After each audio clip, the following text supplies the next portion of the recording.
Good morning. मी देवयानी जोशी. एक गोष्ट आणि आपलं आयुष्य समृद्ध करता येऊ शकेल असा एक छोटासा विचार, चला ऐकूया. जरा वेगळी गोष्ट आहे, पोफळी काकांनी पाठवली आहे.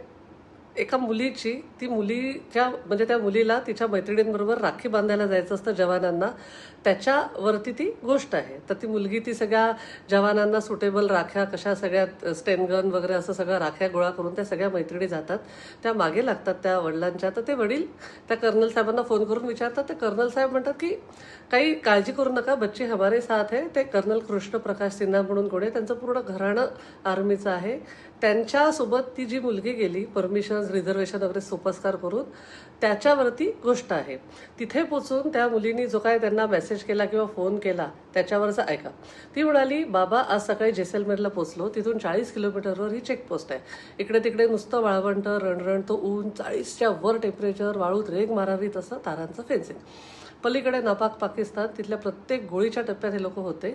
मोस्ट थ्रिलिंग असं वाटलं, स्टेन गन घ्यावी, धडाधड फायर करावं आणि let's close the matter for ever.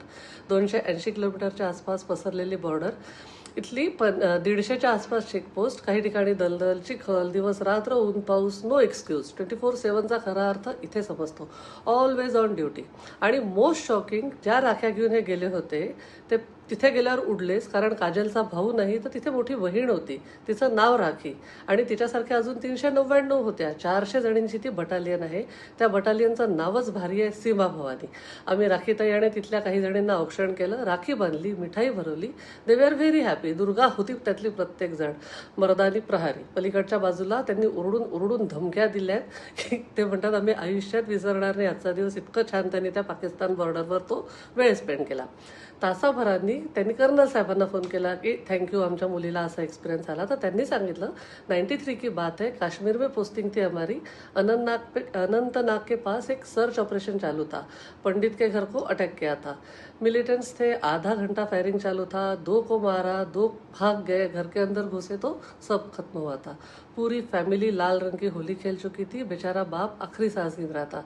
Cupboard के अंदर 3 साल की बच्ची को छुपाया था. इसे संभालो बोल के वो बाप भी मर गया. मैं भी बापू साहब गोद ले लिया वो नन्ही सी परी को. वही हमारी बड़ी बेटी राखी.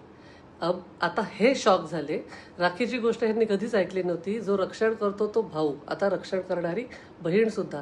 राखीचा धागा किती स्ट्रॉंग आहे ते समजलं. सीमेवरच्या एका तरी जवानाला नाही तर सीमा भवानीला राखी पाठवायलाच हवी.